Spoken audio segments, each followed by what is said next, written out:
브렌다 이버스는 1963년 12월 16일에 오클라호마의 작은 마을의 기독교 가정에서 태어났습니다. 바른 소녀였던 그녀는 담배도 술도 하지 않았고 파티가 열려도 참석하지 않을 정도로 얌전한 성격이었죠. 또한 성적도 상위권을 유지했고 친구들 또한 그녀는 수줍음이 많고 조용하며 여가 시간의 대부분을 교회에서 보내며 다른 사람을 돕는 착한 아이로 기억했습니다. 고등학생이었던 브렌다는 로버트 앤드류의 동생을 통해 로버트를 알게 됐고 연인 관계로 발전해 관계를 이어가다 고등학교 졸업 후인 1984년 6월 2일에 결혼을 합니다. 둘은 텍사스에서 지냈는데 그곳에서의 삶에 대해 브렌다는 만족스러워했습니다. 그녀는 그렇게 자신의 직장에 만족해하고 있었지만 로버트는 오클라호마로 가길 원했다고 합니다. 그러다 로버트가 오클라호마 시티 광고 대행사 일자리를 수락했고 그 결과 둘의 관계는 나빠졌죠. 로버트는 오클라호마로 이사를 가지만 브렌다는 텍사스에 좀 더 머물기로 결정합니다. 1990년 12월 23일 부부는 결국 다시 함께 됐고 첫 번째 자녀 트레이시를 낳으며 그녀는 직장을 그만두게 됐습니다. 그리고 4년 후 두 번째 아이 파커가 태어납니다만 둘의 사이는 이미 악화되어 있었죠. 로버트는 자신의 친구들에게 자신의 결혼이 실패했다고 말했으며 브렌다는 친구들에게 남편이 싫고 결혼은 실수였다고 털어놓았을 정도로 사이가 나빴습니다. 그런 브렌다는 삶의 변화를 주기 시작하는데 늘 단정했던 차림에서 좀 더 몸매를 드러내는 옷을 입기 시작했고 바람을 피웁니다. 1997년 10월 브렌다는 오클라호마 은행에서 일했을 때 알게 된 친구의 남편과 바람을 핍니다. 그것은 다음해 봄까지 지속됐죠. 그리고 1999년 제임스 히긴스를 만나는데 그 역시도 결혼한 유부남으로 당시 식품점에서 일을 하고 있었습니다.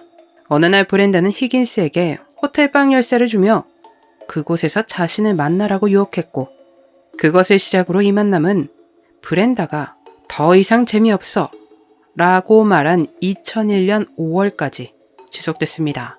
히긴스에 따르면 브렌다가 몸이 드러나는 옷을 입고 가게에 나타나 자신에게 추근거렸다고 합니다.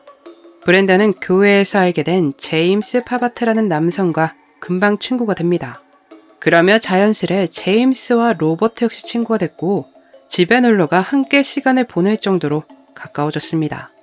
제임스는 보험회사에서 일을 했는데 그를 통해 2001년 중반에 로버트가 80만 달러의 생명보험을 들고 브렌다를 유일한 수혜자로 지정을 합니다.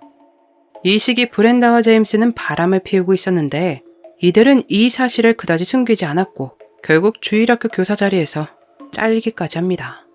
제임스는 2001년 아내와 이혼하고 브렌다 역시 같은 해 9월 말에 이혼 서류를 제출합니다. 이혼 서류를 내고 더 이상 거리낄 게 없는 곳인지 브렌다는 친구들에게 별거 중인 남편에 대해 경멸의 수위를 높여 그가 너무 싫고 사라지면 좋겠다고 험담을 하기까지 합니다. 그리고 실제로 그에게 이상한 일들이 펼쳐지기 시작했는데 2001년 10월 26일 그의 자동차 브레이크 라인이 끊겨 있었습니다. 이날 아침에 로버트는 신원미상의 남성에게서 전화를 받게 됩니다. 브렌다가 사고를 당해 혼수 상태로 병원에 있으니 어서 찾아가 보라는 전화였습니다. 그런데 정말 운이 좋게도 전화를 받기 전에 차량이 손상된 것을 확인한 그가 경찰에 신고했으며 그들에게 아내와 제임스가 보험금 때문에 자신을 해하려는 것 같다고 말합니다. 이 일이 있고 나서 로버트는 브렌다 대신 생명보험 수혜자를 자신의 동생으로 바꾸기로 결정했죠. 그래서 보험 가입을 도와줬던 제임스에게 찾아가 뜻을 전하지만 그는 브렌다가 보험을 소유하고 있기 때문에 로버트가 수혜자를 바꿀 수 없다고 거짓말합니다. 당연히 로버트는 그 말을 그대로 받아들이지 않았고 제임스의 상사에게 전화를 걸었죠. 그는 상사에게 제임스와 자신의 아내가 자신을 해하려 하는 것 같다고 전했고 로버트가 상사에게 전화 건 사실을 한 제임스는 분노했습니다.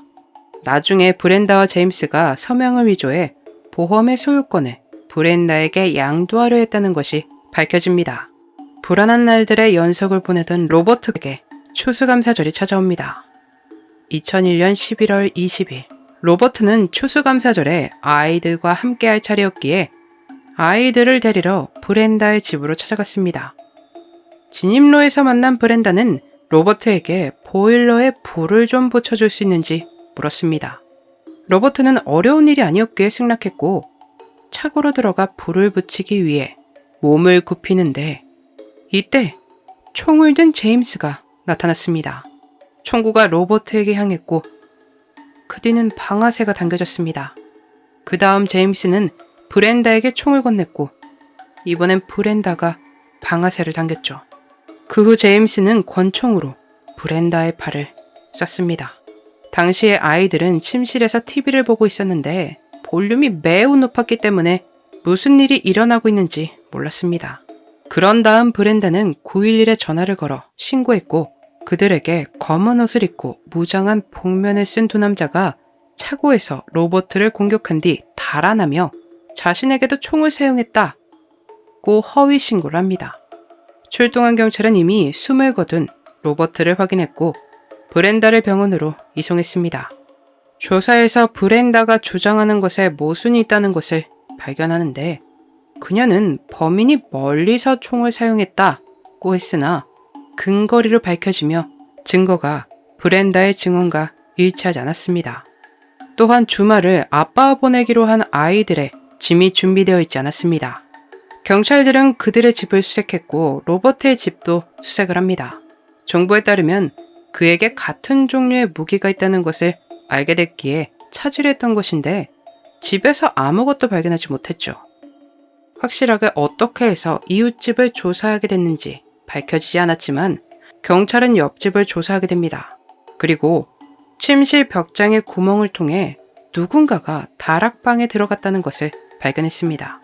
침실 바닥에는 산탄총의 탄환이 22구경의 탄환은 다락방에서 발견되는데 이것은 브렌다의 집에서 사용된 무기와 같은 종류의 것으로 확인됩니다. 집에는 강제 침입의 흔적은 없었습니다. 이 집의 주인들은 사건 당시 다른 지역에 있었고 열쇠를 브렌다에게 맡겼었다고 합니다. 브렌다는 남편의 장례식이 있기 전 제임스와 두 아이들을 데리고 멕시코로 향합니다. 아마 현재 자신들이 불리하다는 사실을 본인들도 느꼈기 때문이 아니었을까 싶습니다. 또 다른 증거가 수집되는데 사건이 일어나기 전 제임스의 딸은 아빠가 차를 수리해서 주겠다고 해 아빠에게 차키를 넘겨주었지만 차는 수리되어 있지 않았습니다. 그리고 차 바닥에서 22구경 탄환이 발견됐고 이것에 대해 그녀는 아빠 제임스에게 물어보지만 그는 그냥 그것을 버리라고 말했습니다. 조사 결과 이 탄환 역시 이웃집에서 발견된 것과 같은 것이었죠. 경찰은 제임스가 사건이 있기 일주일 전에 권총을 구입했다는 사실을 알아냅니다. 경찰이 그들에게 불리한 증거를 찾아내고 있을 때 제임스는 멕시코에서 딸에게 전화를 걸어 돈을 보내달라 몇 번이고 부탁하는데 이미 딸은 FBI에게 협조 중이었습니다. 2002년 2월 말 결국 빈털터리가 된 브렌다와 제임스는 미국으로 돌아오는데 바로 텍사스 히달고에서 체포됩니다. 그리고 그 다음 달 오클라호마로 인도됐죠. 제임스와 브렌다는 1급 사람을 해함, 1급 사람을 해하는 공모 혐의로 기소되었고 각자의 재판에서 유죄를 받아 사형 선고가 내려집니다. 브렌다는 남편을 해한 것에 대해 단 한 번도 죄책감을 나타내지 않았고 항상 무죄라고 주장했습니다. 형을 선고받던 날 그녀는 판사를 향해 이 판결은 터무니없는 오심이라고 말하며 자신의 결백을 주장했죠. 브렌다는 항소를 계속해서 이어갔지만 전부 기각됐습니다. 그녀는 현재 오클라호마에서 사형수 감방에 있는 유일한 여성입니다. 이런 어설픈 계획이 정말 성공으로 갈 수 있을 것이라고 생각했던 것인지 고작 돈 때문에 범행을 계획하고 두 아이의 아버지를 그렇게 잔혹하게 해했습니다. 제임스의 부인은 남편이 자신과 결혼 생활을 할 땐 세상 둘도 없는 다정한 남편이었다. 남편이 그랬다고 하니 믿어지지 않는다고 말했지만 제 눈에는 브렌다나 제임스나 그저 똑같은 범죄자들로 보입니다. 여러분들은 어떻게 생각하시나요? 여러분들의 소중한 의견을 댓글로 남겨주세요. 모든 것을 막을 수 있었지만 안타깝게도 결국엔 세상을 떠나야만 했던 로버트. 그가 지금은 편히 쉬고 있기를 바라며 오늘 영상 마치겠습니다. 그날의 미스터리 오키노TV였습니다.